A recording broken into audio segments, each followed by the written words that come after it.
Bismillahirrahmanirrahim. Assalamualaikum warahmatullahi wabarakatuh.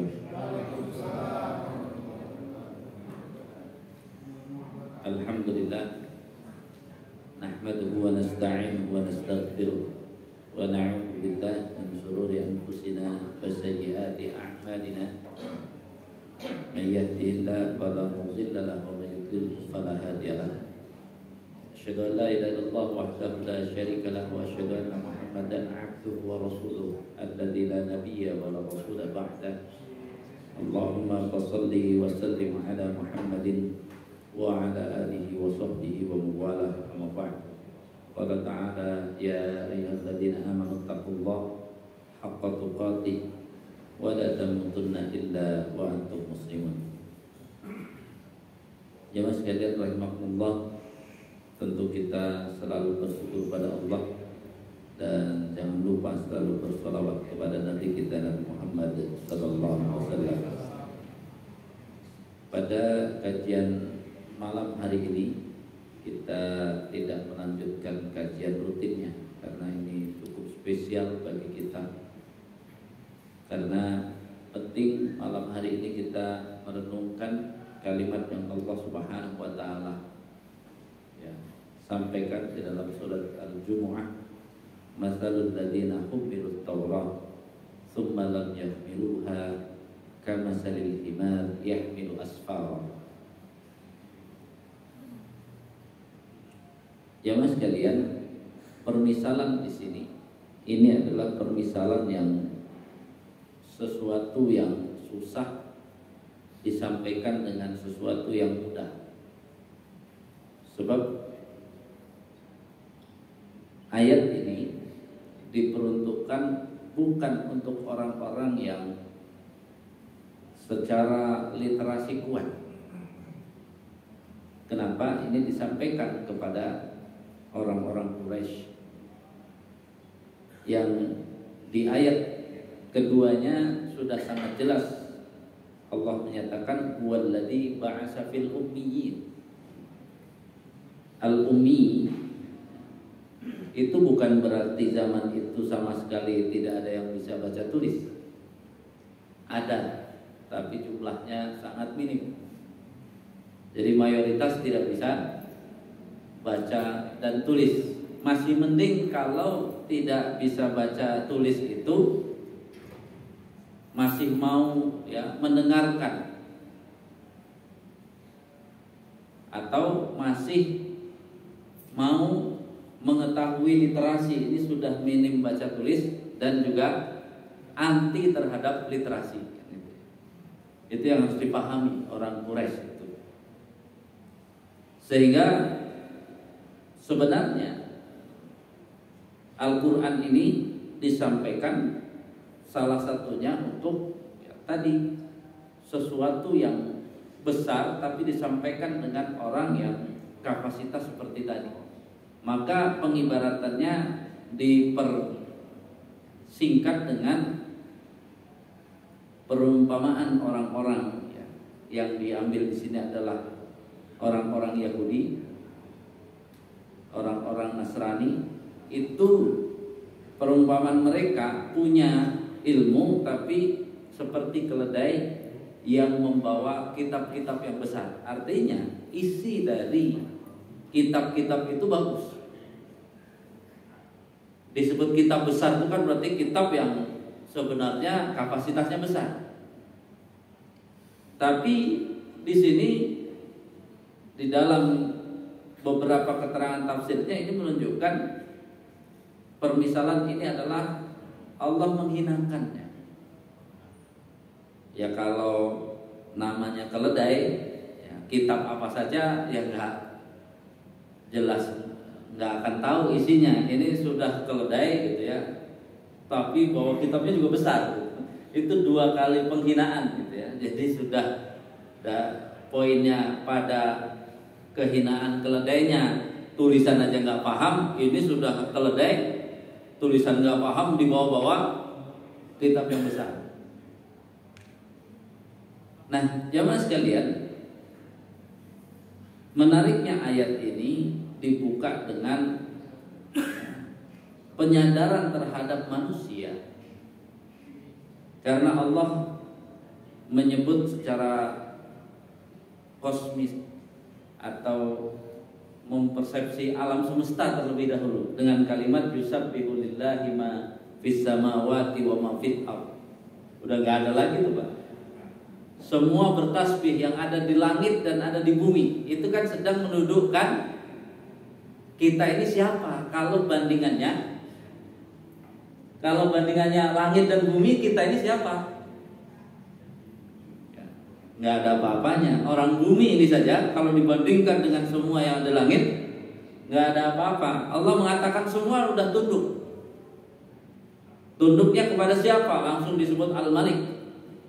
Dialah pemilik dan rajanya langsung. Al-Quddus yang semua pengaturannya tanpa cacat. Jadi sudah disebut dulu Al-Aziz yang udah maha perkasa. Tapi ada Al-Hakim, maha bijaksana. Jadi seorang manusia yang tidak ada nilainya dalam kosmos alam semesta ini, tetapi tiba-tiba menghasilkan sesuatu yang hebat. Karena apa? Karena mengikuti apa yang Allah perintahkan. Itu ayat 2-nya membuka dengan itu. Jadi walaupun manusia ini kecil, nggak ada apa-apanya di alam semesta, tapi kalau dia mengikuti ketentuan-ketentuan yang Allah tetapkan, maka tiba-tiba akan mendapatkan sesuatu yang sangat luar biasa. Karena itu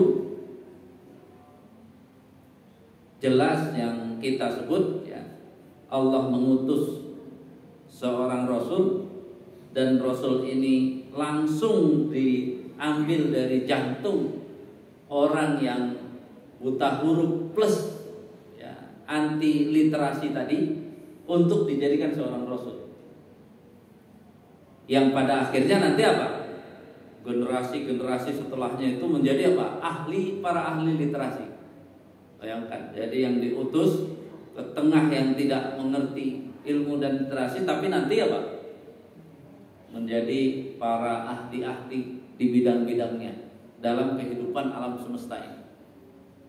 Makanya diawali dari yatlu alaihim ayatihi.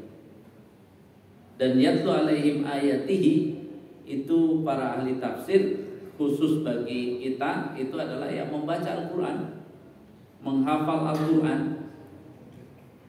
Tapi ketika masuk kalimat wa yuzakkihim, ini yang hilang proses tazkiyah. Dan sebenarnya agama kita ini itu adalah di proses ini. Kemudian wa yu'allimuhumul kitab wal hikmah. Saya mengambil di poin malam ini adalah al-hikmah, karena al-hikmah ini selama ini hanya yang disebut adalah as-sunnah. Artinya apa? Kalau al-hikmah hanya diartikan as-sunnah, itu akan menjadi batasan, menjadi limited. Sedangkan al-hikmah, Nabi sendiri dalam 2 hadis yang diriwayatkan oleh Imam Tabrani juga Ibnu Hibban mengatakan al-kalimatul hikmatu dhalatul mu'min, mufrad dhalatul mu'min, fahaisu wajadaha fahuwa ahaqqu biha. Jadi kata-kata hikmah itu sesuatu yang bermanfaat, kebaikan. Itu milik orang mukmin yang hilang. Maka dimanapun dia menemukannya, maka dia lebih berhak terhadap hikmah itu. Itu hadis riwayat Tabrani. Sedangkan riwayat Ibnu Hibban mengatakan al-kalimatul hikmatu dhalatul mu'min haitsu wajadaha huzbiha. Ini diperintahkan. Kata-kata hikmah adalah milik orang mukmin yang hilang. Dimanapun dia menemukannya, maka dia harus mengambilnya. Keluasan Islam ada di sini. Kalau bicara tentang sunnah, maka dia terbatasi Kenapa terbatasi? Ya sunnah bisa dikaitkan dengan tadi amalan-amalan khusus. Tapi kebaikan-kebaikan yang tidak khusus, dia sebenarnya terkandung dalam kalimat hikmah. Sedangkan perintah berdakwah itu yang nomor satu sunnah atau hikmah. Ud'u ila sabili rabbika bil hikmah. Jadi hikmahnya harus dua, ada sunnah dan juga hikmah dalam arti segala jenis kebaikan. Tentu kebaikan itu diproses. Jangan sekedar ya kita akhirnya menjadi orang-orang yang tidak paham hikmah. Artinya, contoh misalnya, kalau kita bicara sunnah, maka kalau ada orang merenung di akhir Desember begini, ya ini akhir tahun dia renung, dia langsung dibilang apa? Dosa, karena apa? Dia nggak ada sunnahnya.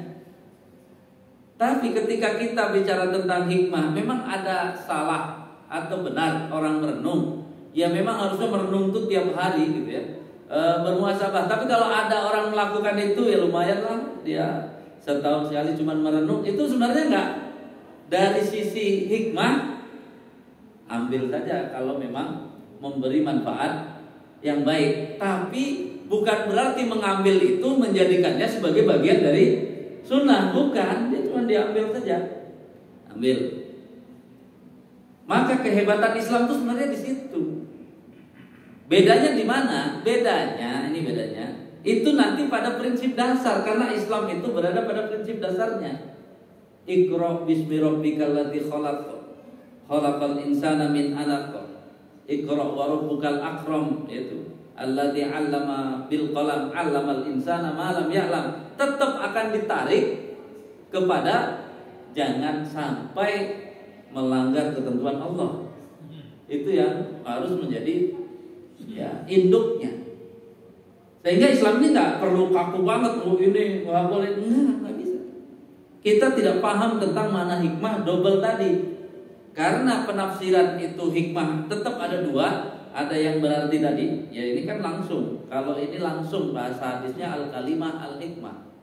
Sedangkan sunnah itu mafhum, bahwa kalimat hikmah dipahami sebagai sunnah, itu mafhum, pemahaman. Tapi kata hikmah di hadis ini menunjukkan apa? Secara langsung. Sehingga jamaah sekalian rahimakumullah, maka Al-Quran ini telah dibawa oleh orang-orang yang mengetahui hikmah sesungguhnya menjadi alat kemajuan di segala bidang. Sedangkan akhir-akhir ini banyak sekali Al-Quran dipahami dengan hikmah, tapi membatasi hanya sunnah menjadi alat pengkerdilan, semuanya. Jadi semuanya nggak bisa dilakukan. Kalau melakukan ini berarti langsung salah, ya karena ini buat-buat mengada-ada langsung masuk neraka. Dia tidak memahami hikmah di poin tadi, bahwa yang paling penting itu dikembalikan kepada poin bahwa batasnya apa, terus kemudian yang sudah dikaji oleh kita jangan rubah statusnya. Tadi misalnya sebuah masjid ada mengadakan ngumpulin anak-anak muda tanggal malam 31 Desember ke 1 Januari. Dan misalnya begitu. Dia jangan langsung dihukumi, tapi ditanya kenapa begitu. Karena dia apa? Ya cuman mengantisipasi aja untuk tidak terjadi sesuatu. Itu sebenarnya kalau niatnya itu nggak ada masalah. Yang penting jangan bilang, oh ini adalah sesuatu kebaikan, yang ini nggak bisa bicara gitu. Karena apa? Karena ini cuma hikmah, bukan sunnah. Kalau sudah dimulai dengan kebaikan itu, kalau kita melakukan sunnah. Tapi kalau melakukan hikmah, kan kita cuma apa? Mengambil, ingin mengantisipasi sesuatu yang terjadi. Ya, kalimatnya daripada misalnya kan, daripada nanti anak-anak isi kemana, kumpulin aja di sini gitu ya. Ternyata akhirnya apa? Dia beli jagung, beli ini, biarin lah gitu ya. Di masjid tuh depan sana masjid bakar-bakar, itu artinya apa? Ya, asal kita tidak bilang itu sunnah dan kita tidak bilang itulah kebaikan, sebenarnya apa? Itu hikmah. Intinya sebenarnya mengantisipasi untuk apa? Tidak hilang selama setahun gitu ya. Jadi hati-hati anak kita ini kan, kalau hari ini pergi pulang ternyata apa? Pulang-pulang sudah tahun depan. Jadi malam hari ini pulang, besok pagi udah jadi hilang selama setahun ya Pak Wawannya. Makanya jaga anak-anak jangan hilang setahun gitu ya. Jadi jaga di sini kan gitu. Tahu-tahu ketemu udah tahun depan. Ini kan hal-hal yang kita tidak sedang membawa agama di sini, tetapi cuma sekedar apa? Membawa hikmah. Yang poin 2 tadi, hikmah yang dalam arti adalah sesuatu yang akan mendatangkan kebaikan karena mengantisipasi masa yang tidak ideal. Termasuk nanti kan kalau bicara langsung turunan hukum Allah, jadi apa, pengacara masuk surga masuk neraka. Kalau bicaranya hukum Allah, ya kan nggak ada yang memperjuangkan hukum Allah, dia akan langsung masuk neraka. Itu kalau dari ya kaku memahami sesuatu. Tapi kalau kenapa banyak orang-orang muslim harus menjadi pengacara-pengacara, karena proses ya yang dimiliki hari ini yang dihadapi adalah hukum yang berjalan adalah itu, kemudian nanti digunakan untuk membela kebenaran yang sesuai, kan menjadi hikmah. Kita tidak bisa bilang langsung surga neraka, karena apa? Banyaknya ya pengacara-pengacara muslim yang bagus itu membantu urusan Islam itu sendiri. Daripada kita kaku tadi bilang bahwa apa? Lah itu sudah bukan ilmu, itu dunia. Jadi kita salah paham. Ingat bahwa ketika kita bicara di poin tadi, kita harus memahami kasusnya, bahwa hari ini sebenarnya serangan, kalau saya tanya ini serangan hidup kita kacau balau, itu serangannya dari mana? Coba diingat-ingat. Serangan kita, kenapa kadang-kadang entah kita ngaji, entah kita memahami sesuatu itu susah. Awalnya dari mana serangannya? Awalnya dari pendidikan. Dari pendidikan. Jadi serangan itu pasti dari pendidikan. Kenapa? Karena pendidikan itu kan kita cuma menerima pelajarannya gitu-gitu pelajaran. Kita lupa sebenarnya pelajaran-pelajaran sampai ada ya kurikulum tujuan itu dimulainya dari mana? Siklus pertamanya. Ada yang merancang. Judul luarnya pasti sama, namanya pendidikan itu untuk meraih kebahagiaan, kebaikan dan kebahagiaan bagi manusia. Nggak ada yang bukan untuk itu. Tapi yang perlu ditanya itu manusianya menurut siapa, gitu ya? Kebaikannya menurut siapa, kebahagiaannya menurut siapa, manusianya apa? Nah ternyata dunia pendidikan saat kita lahir yang beredar itu semua konsep manusianya, konsep enak dan senangnya, semua bukan konsep dari yang benar. Bukan konsep yang benar. Jadi saat bicara manusia, dalam pelajaran-pelajaran kita sekolah itu ya manusia yang bebas, bahkan ya dikaitkan dengan semuanya, baik dari Darwinisme sampai konsep-konsep hidupnya itu semuanya ditata dengan apa? Dengan konsep manusia yang tidak ada hubungan sama sekali dengan akhirat, dan juga konsep manusia yang apa? Ya dunia aja sepotong. Itu yang harus dipahami. Nah, itulah yang terserap sampai kita, bahkan sudah ada yang di sini ya sampai jadi kakek. Ya, kemudian itu semua itu dengan perspektif hidup ini hanya menjalani apa yang dia pahami dari pendidikan itu. Kalau umum sekali ya anaknya sekolah, nanti punya kerjaan, kemudian itu ya kalau sholat ya belajarlah sholat. Tapi antara sholat dan kehidupannya nggak nyambung, nggak disambungkan gitu. Makanya tugas yang berat itu sebenarnya adalah tugas untuk apa? Memperbaiki pendidikan, itu sangat berat.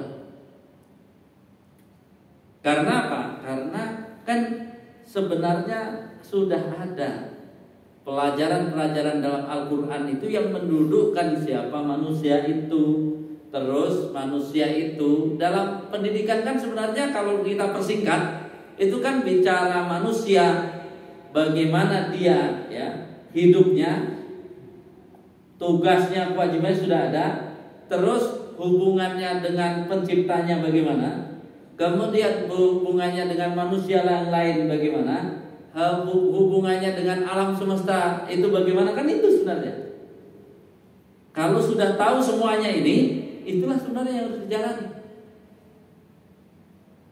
Jadi tiba-tiba nanti dari yang kita terdidik lalu langsung masuk ketemu dengan sebuah pelajaran agama, oh berarti saya harus tinggalkan dunia ini, hidup saya hanya untuk akhirat. Itu salah juga. Karena apa?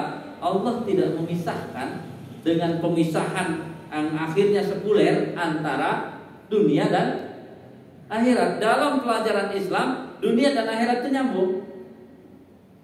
Jadi bukan bertentangan, dia harus nyambung. Kalau kita belum bisa nyambung, kan kita harus belajar gimana nyambungnya. Karena tidak ada, ya, sekali lagi tidak ada proses masuk surga kecuali ada sesuatu yang harus dilaksanakan di dunia ini. Jadi tidak ada pemisahan terpisah jauh. Kalau gitu saya tinggalkan dunia, nggak benar. Dia tidak paham alur saya mempelajari agama itu bukan untuk meninggalkan dunia ini. Ya kalau berani meninggal dunia aja, jangan meninggalkan dunia gitu ya. Karena apa? Dunia dan akhirat itu tidak dipisah. Dunia dan akhirat tidak dipisah. Ya harus disambung. Sehingga apa? Lihat para sahabat, semua kegiatan dunianya harus berdiri akhirat. Kesalahan kita kan dipertentangkan. Ini tidak bertentangan. Kalau dipertentangkan tadi saya katakan, secara ya virus-virus pendidikan kita yang dulu udah masuk. Jadi kan tadi pendidikan itu kan satu, menentukan tujuan hidup. Dua, menentukan tujuan kebahagiaan itu apa. Tiga, sampai menentukan apa? Hubungan dia dengan Sang Pencipta seperti apa. Nah orang-orang yang tadi tidak mau belajar secara menyeluruh, akhirnya ya yang penting saya sudah sholat, yang penting itu saja. Jadi tidak menyambungkan antara aktivitas sehariannya dengan akhiratnya. Padahal kan disuruhnya semua aktivitas yang dia lakukan di dunia ini harus nyambung kepada akhiratnya, baru dia akan mendapatkan pahala yang sangat banyak. Maka ibadah yang sifatnya terbatasi dengan sunnah itu sedikit. Tapi ibadah yang ya, menggunakan fasilitas dunia ini itu sangat luas maknanya. Sangat luas. Jadi artinya kita kaum muslimin punya Al-Quran ya, yang harus terus-menerus kita pelajari, kita pahami. Tapi cara memahaminya jangan kayak keledai tadi. Dia nanti antara ilmu yang ada dengan dirinya nggak nyambung. Jadi ilmunya banyak tapi cuman kayak apa? Kayak keledai ya, ditaruh doang, dia nggak akan memberi manfaat apa-apa. Keledainya nggak akan berubah gitu ya. Jadi manusia, contoh yang sekarang terus menerus kan ini sampai akhir zaman. Ya sekarang misalnya kita sering sekali kan kalau sudah bahas Zionis itu, ya Zionis itu model ini. Dia jangan ditanya pengetahuan, kalau pengetahuannya tapi pengetahuannya itu bukan untuk dikerjakan.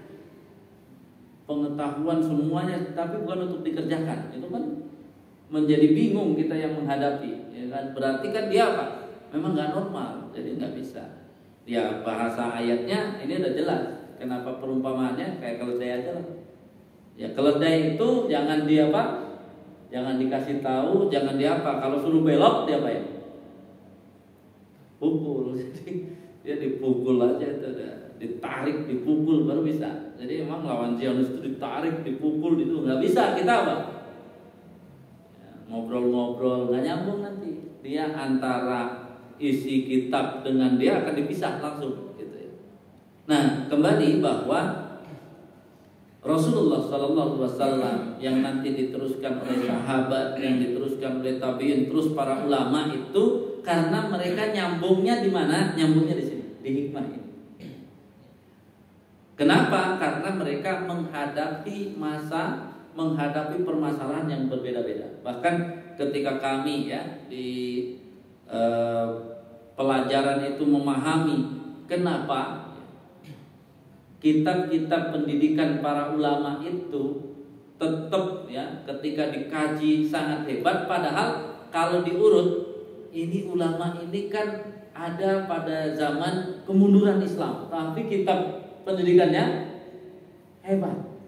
Terus saja akhirnya kita tahu bahwa apa?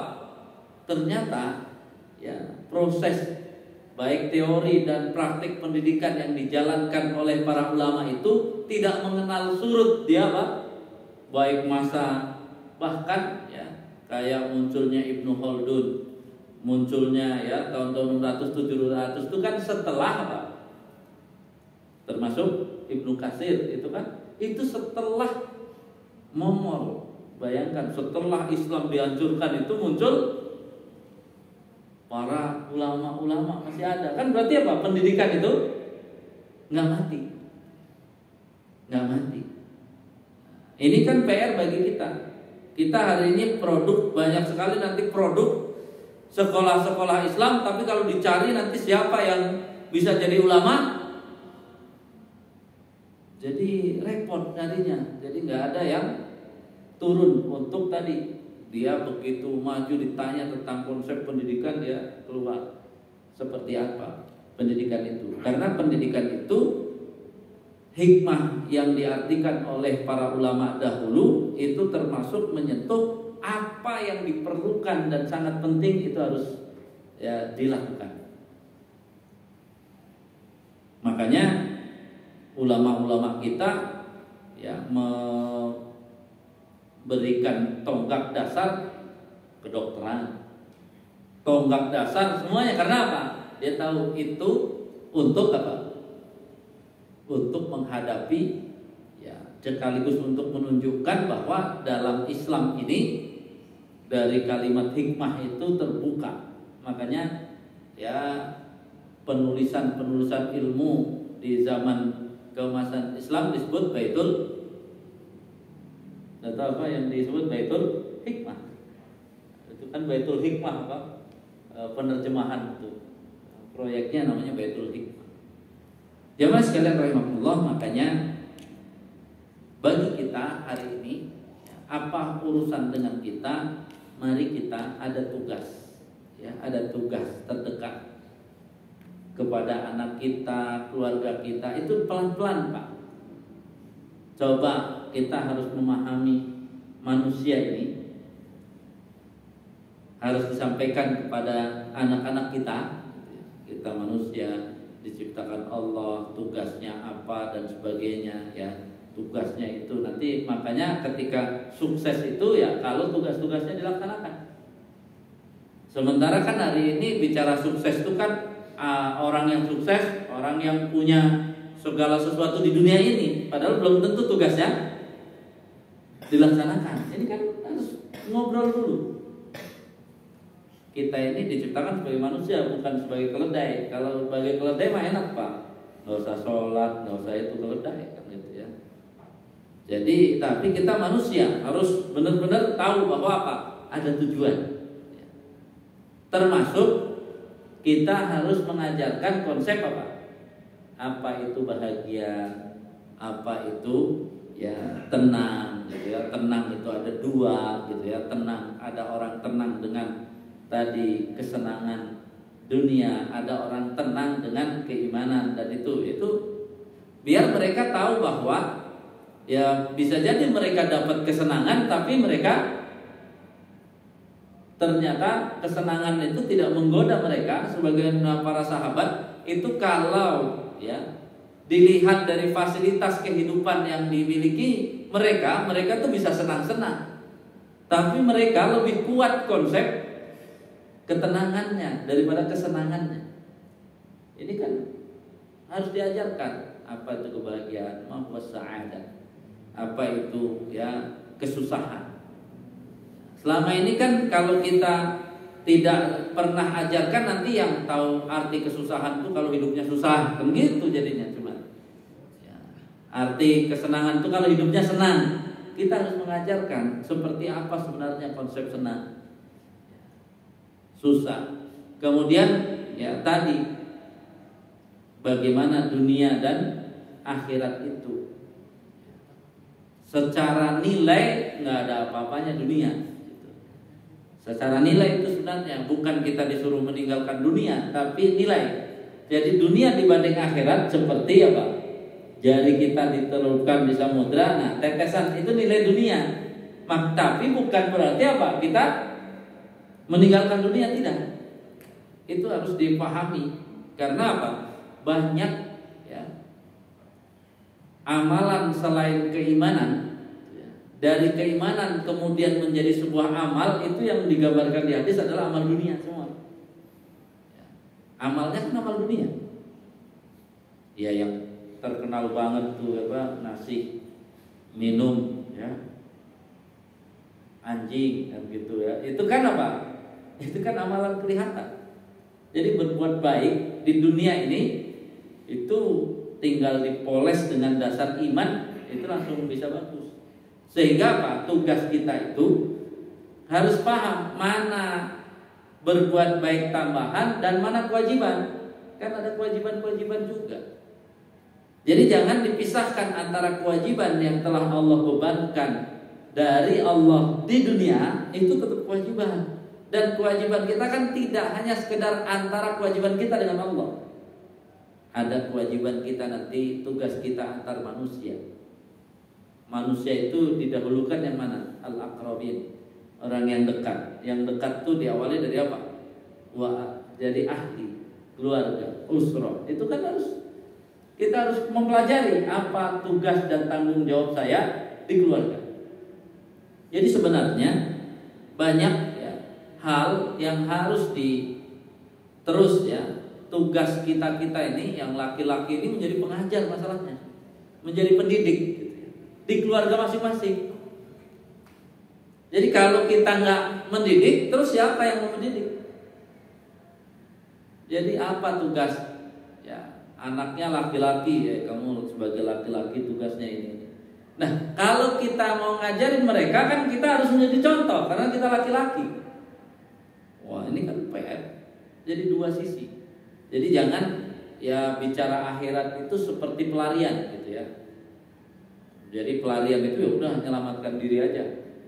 Kita nggak mikirin mau keluarga mau nggak bisa, itu nggak seperti itu. Karena kita punya tanggung jawab. Ya ayyuhalladzina amanu qu anfusakum wa ahlikum nar. Habis keluarganya nggak mau diajak, bukan nggak mau, kita yang belum mendidik dengan benar. Karena siapa bos di keluarga itu? Kita. Jadi bosnya kita. Kalau ada sesuatu yang bermasalah di keluarga, jangan salahin anak buah, tapi harus disalahin siapa? Bosnya lah yang disalahin. Jadi kita memang ya bicara keluarga ini luar biasa. Jadi kita ya pembicaraan kita di akhir tahun 2024 tuh, kenapa saya ajak ke sini? Mari kita, Islam itu isinya hikmah. hikmah itu ada sunnah tadi, dan juga ada hikmah kebaikan-kebaikan. Kapan saja kita mulai, silakan mulai. Jadi yang penting jangan melebihkan nilai sesuatu, tidak perlu dilebihkan ya. Jadi misalnya tiap malam Jumat kita ngumpulin anak-anak, itu jangan nanti malam Jumatnya yang di-upgrade menjadi inilah malam terbaiknya, jangan ya. Kalau malam ya Jumatnya itu sudah terbaik dari Allah dari dulu gitu ya, Sayyidul Ayyam dia. Tapi nggak ada urusan dengan aktivitas kita. Tapi kalau kita mau beraktivitas di malam Jumat, sebenarnya kita yang numpang malam Jumat, bukan apa? Kitanya yang membuat malam Jumat itu hebat, bukan, kita yang numpang gitu. Jadi seringnya kan gitu kan, kita bikin kegiatan malam Jumat, jadi kegiatannya itu yang dominan, padahal kegiatannya yang numpang malam Jumat. Jadi kalau saya yang ditanya mau bikin apa malam Jumat, sah saja, tapi harus diingat kita yang numpang ke malam Jumat ya, jangan yang dianggap apa? Ini malam Jumat ini menjadi spesial karena kegiatan kita, itu balik. Kita Jumatnya yang Allah telah jadikan Sayyidul Ayyam, kita numpang gitu. Jadi mau baca apa jadi hebat gitu. Jadi kita ini selama ini kan pelajaran agamanya salah. Jadi yang hebat tuh apalah baca Yasin malam Jumat, bukan baca Yasin malam Jumat. Malam Jumatnya hebat. Mau baca Yasin, mau baca apa aja menjadi apa? Hebat. Dan kita kan pelajarannya nggak ke situ. Harusnya kan dipahamkan. Bahkan kalau mengikuti sunnah, surat Al-Kahfi. Jadi bukan berarti apa, ya udah surat Al-Kahfi aja, sebenarnya bebas aja. Semua nanti kalau kita pelajari Jumat itu, kenapa begitu? Agama kita ini baik. Ya kalau Senin, Selasa, Rabu, Kamis gak sempet, Sabtu, Ahad gak sempet, minimal Jumat gitu, itu minimal gitu ya. Syukur-syukur bisa semuanya gitu ya, Senin, Selasa, Rabu, Kamis, Jumatnya lebih banyak itu nggak apa-apa. Tapi minimal kalau memang 6 hari nggak sempetin tuh Jumat mau baca apa saja gitu. Tapi jangan bacaannya yang dikedepankan. Tapi apa? Kita harus memahami karena malam Jumatnya itu. Jadi jamaah sekalian rahimakumullah, maka proses ya dari sebuah pendidikan selama ini, kenapa kita sering menikmati hasil, tetapi yang hilang biasanya adalah tadi tazkiyah, itu hilang. Proses pensucian jiwa dari sebuah kehidupan yang kita jalani. Ya. Kemudian tadi, ya, yang berikutnya kesempatan untuk belajar itu hilang. Karena di sini kan setelah yuzakihim baru yu'allimuhumul kitab wal hikmah. Ya, itu yang hilang. Kenapa? Karena nanti proses belajar kita ini kadang-kadang kalau bicara teori cara orang berpikir, kan pemikirannya itu dipengaruhi oleh pengetahuan sebelumnya. Jadi kadang-kadang orang mau mendengarkan sesuatu tapi sudah bawa pemikiran sebelumnya. Itu nggak ada masalah kalau dengan pemikiran sebelumnya itu dia masih apa? Melunakkan. Yang repot tuh dia bawa pemikiran sebelumnya tapi apa? Tidak dalam keadaan lunak, kaku. Maka dia hanya protes pada apa? Pada sesuatu yang tidak dia setujui. Padahal yang tidak disetujui bukan berarti salah. Gitu. Yang tidak disetujui oleh seseorang bukan berarti salah. Saya nggak setuju. Ya kalau bapak nggak setuju kan bukan berarti yang diajarkan salah. Ya kan cuma pendapat dia saja.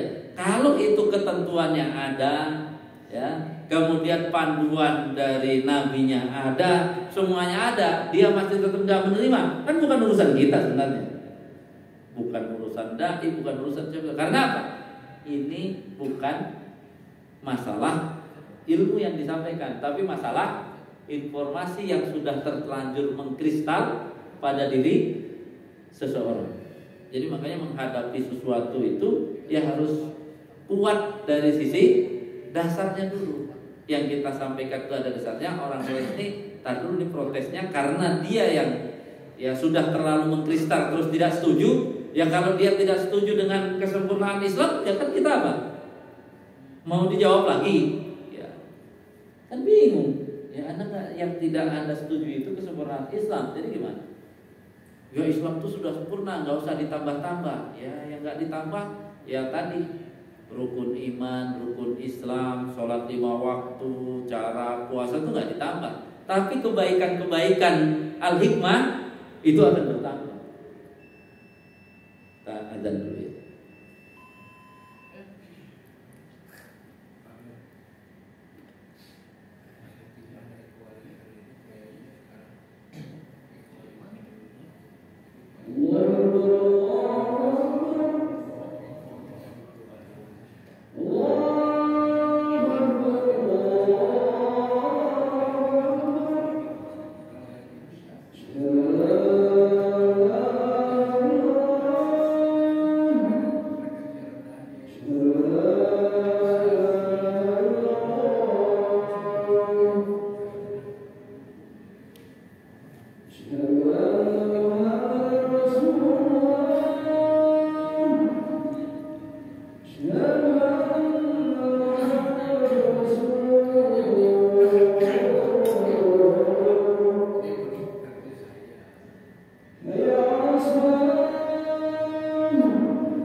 Baik jemaah sekalian rahimakumullah, maka yang harus kita terus ya renungkan itu, mari kita menjadi seorang mukmin yang membawa Al-Quran. Kita bukan keledai yang membawa kitab tadi. Sehingga jangan banyak sekali tuh pertanyaan yang masuk, misalnya tentang sekarang kan ada tuh apa tuh di afirmasi hari ini aku bahagia. Jangan yang kayak gitulah, itu memalukan. Wow, hari ini saya insya Allah rezekinya lancar, itu ya mari kita afirmasi. Ini belajar dari mana orang begini? Ya kalau itu dia ngomong sendiri dengan Allah silahkan, tapi kalau di Facebook itu memalukan. Oh saya alhamdulillah kendaraannya bagus. Apalagi yang ditonjolkan adalah apa? Yang ditonjolkan itu sisi dunia semua, kacau. Rumahnya luas, mobilnya mewah, kan afirmasi model begitu ya. Belum lagi ada yang apa, teori ya, katanya pokoknya bawa Quran itu. Sabar dulu, kalau jangan sembarangan bawa Al-Quran, karena kita pasti tes nanti kita keledai atau orang beriman. Karena membawa Al-Quran kepada orang beriman itu bukan untuk ya dunia yang terpisah, atau malah dibalik. Ya saya alhamdulillah sekarang pendapatan sudah sekian miliar karena tiap malam sholat malam minta. Itu kebalik Pak, kebalik gitu. Jadi kalau malah saya bersyukur dia dapat 2 miliar, kemudian akhirnya rajin sholat malam tuh lebih bagus daripada apa? Dia membuat alur teori dari itu kemudian waduh itu kok dari sesuatu yang besar menjadi yang kecil gitu. Harusnya kan dari yang kecil menjadi yang besar gitu. Ya, karena Allah kasih rezeki kemudian dia sholat malam rajin masih lebih hebat Pak daripada apa? Dia menceritakan katanya hidupnya hebat karena sering rajin ibadah sholat itu kebalik gitu. Jadi ini zaman akhir ini banyak sekali orang mengait-ngaitkan dengan Al-Quran, ya teorinya diberi nama teori Al-Quran, ya, law attraction, ya, Al-Quran, Quranic law attraction. Kan saya bilang hebat banget ya, udah berapa puluh kitab tafsir dia teliti dulu. Kemudian kalau perlu diuji di depan ya para penguji akademik, baru kemudian tadi melakukan itu. Kan kita sudah pernah punya pelajaran gitu ya. Hitungan tadi memberi kemudian dikasih 10 nanti akan tumbuh 10 itu kan udah membuat kita jadi malu. Memang agama ini tawar menawar dunia kan gitu ya, bukan. Tapi lebih kepada ya ketika kita melakukan kebaikan Allah kasih itu maksudnya biar makin dekat lagi dengan Allah, biar makin semangat berbuat baiknya, bukan masalah fasilitas apa yang Allah berikan, itu bukan. Sebenarnya kita pengen dekatnya dengan Allah. Makanya teori memahami teori yang rumit seperti mendekatkan diri kepada Allah gitu ya. Itu kan seperti ini. Kok ada orang yang mengatakan bahwa saya nggak ingin surga tapi ingin Allah. Itu sebenarnya nggak usah diucapkan. Itu kalau nggak diucapkan sah-sah saja Pak. Begitu sudah diucapkan itu sudah ada hukum dan menjadi masalah. Karena apa? Bisa salah paham. Maksudnya kan gini, kita ikut Nabi, ya, kita ikut orang nih. Kalau kamu mau ikut saya, nanti saya kasih rumah, gitu ya. Ikutlah kita dengan orang itu. Terus kita dikasih rumah, ya. Tapi pas kasih rumah kita masih ikut lagi. Kenapa kamu masih ikut lagi? Saya sebenarnya bukan pengen rumahnya, saya pengen ikut. Itu sebenarnya maksudnya kepada Rasul, kepada Allah itu. Nanti kalaulah sudah dapat surga pun bukan itu. Memang kita pengen apa? Ikut Allah, ikut Rasul itu, bukan pengen dapat sesuatunya. Itu pemahamannya. Tapi kalau ada, ya kalau ditawarin begitu saya ikut, ya nggak salah juga, nggak salah juga. Makanya kan ulama menjelaskan nanti nikmat yang paling hebat itu adalah ketemu Allah. Itu kan bagi orang yang sudah paham bahwa dia ternyata menjalani jalan Allah itu untuk apa? Memang mau bersama Allah dimanapun kapanpun, bukan untuk dapat ini dapat ini. Masalah dapat ini dapat itu dia nggak ada masalah, tapi apa?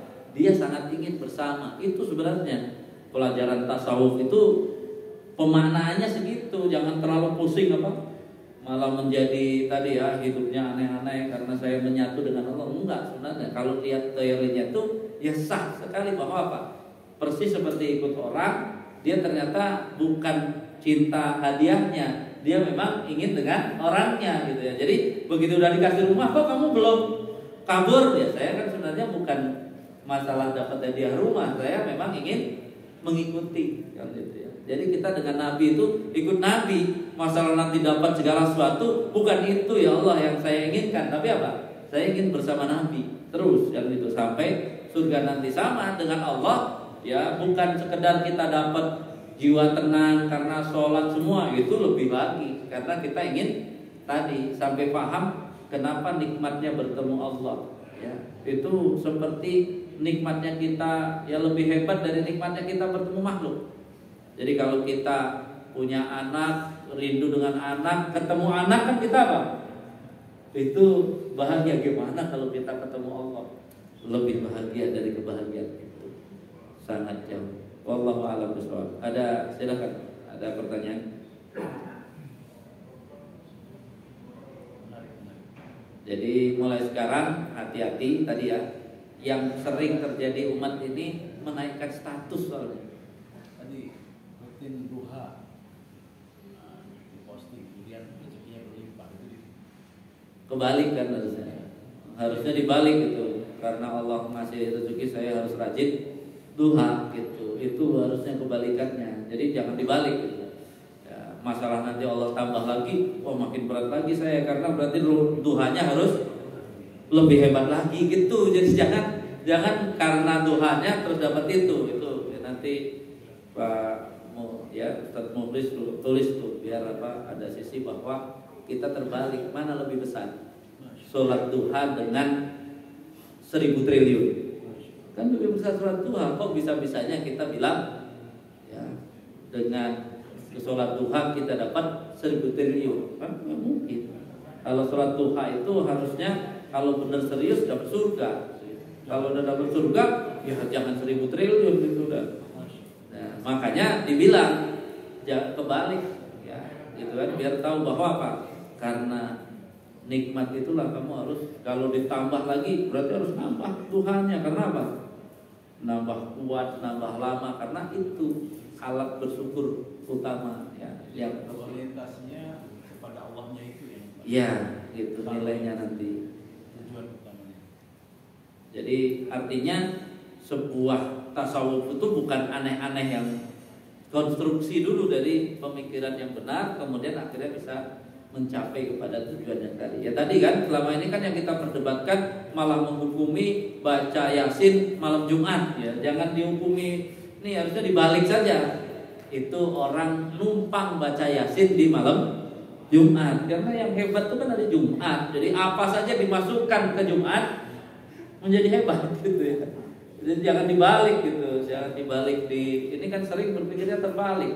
Jadi kalau dalam keadaan keterbatasan, kesempitan, tapi merasa tenang karena dekat dengan Allah, itu juga sudah. Itu nggak bisa dinilai lagi. Dia belum dapat sesuatu di sini, DP-nya aja masih kecil, di sana akan maksimal. Merasakan kelezatan itu walaupun keterbatasannya.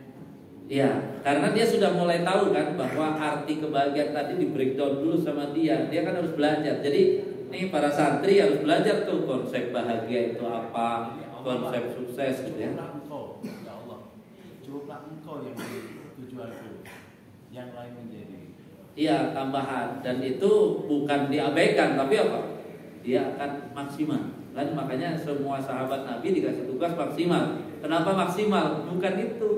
Bukan gajinya, bukan tunjangannya, bukan, tapi apa? Dengan Allahnya itu urusan saya gitu. Jadi itu akan maksimal. Berapapun pendapatannya, kalau dapat tumaninasnya, Iya. dapat ketenangannya. Itu yang harus terus ya diasah, tazkiyah tadi. Makanya Allah masukkan di depan. Ya. Jadi setelah kita bisa memahami ayat-ayat Allah, baik tanziliyah ataupun kauniyah, harusnya proses tazkiyahnya masuk, baru kemudian menyebar keluar. Yang belum ada di pendidikan kita, karena tadi yang saya sebut pendidikan kita itu tidak mengenal tazkiyah itu, tapi langsung pada embel-embel yang didapat di dunia ini, sehingga kita kalang kabut untuk mengajarkan satu nilai saja. Hari ini coba nilai kejujuran aja, udah rusaknya kayak apa itu? Nilai jujur gitu ya, jangan bohong. Wah ini udah PR besar hari ini kan gitu ya. Nilai jangan curang, wah itu udah hancur lebur gitu ya. Gara-gara satu konsep tazkiyah hilang dari pendidikan ini. Nah Islam makanya dari beberapa konferensi ulama Islam itu ya itu tadi harus membuat konstruksi baru secara berurut tadi, sehingga yang diperbaiki jelas ya.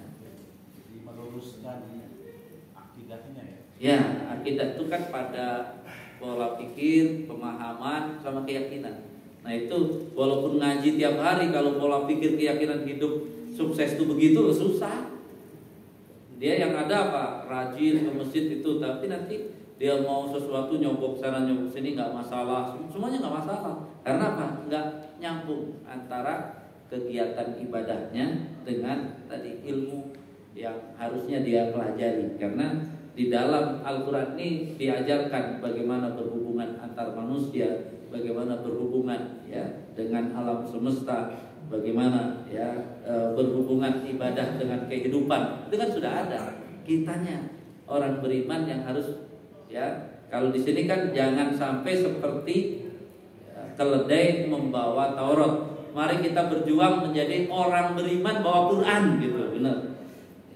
Ya, Jadi Qurannya bukan dibawa-bawa dipanggul doang. Ini Quran ini tadi yang akan kita bawa, strategi yang akan kita bawa untuk menuju surga Allah. Ya, itu dengan Quran itu. Jadi jangan sekedar untuk dunia, untuk apa itu enggak masuk semua.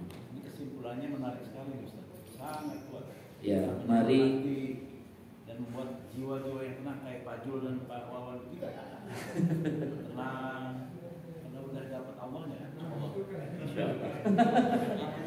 Yang penting tadi ya poinnya ya, mari menjadi orang beriman yang memikul Al-Quran ya, jangan keledai membawa kitab. Jadi nanti ngapalnya Quran gitu ya, tapi apa kelakuannya ya, Abu Jahal kan kacau kan gitu ya. Sekarang saya paham kenapa Pak Jul, Pak Wawan tenang gitu. Mudah-mudahan.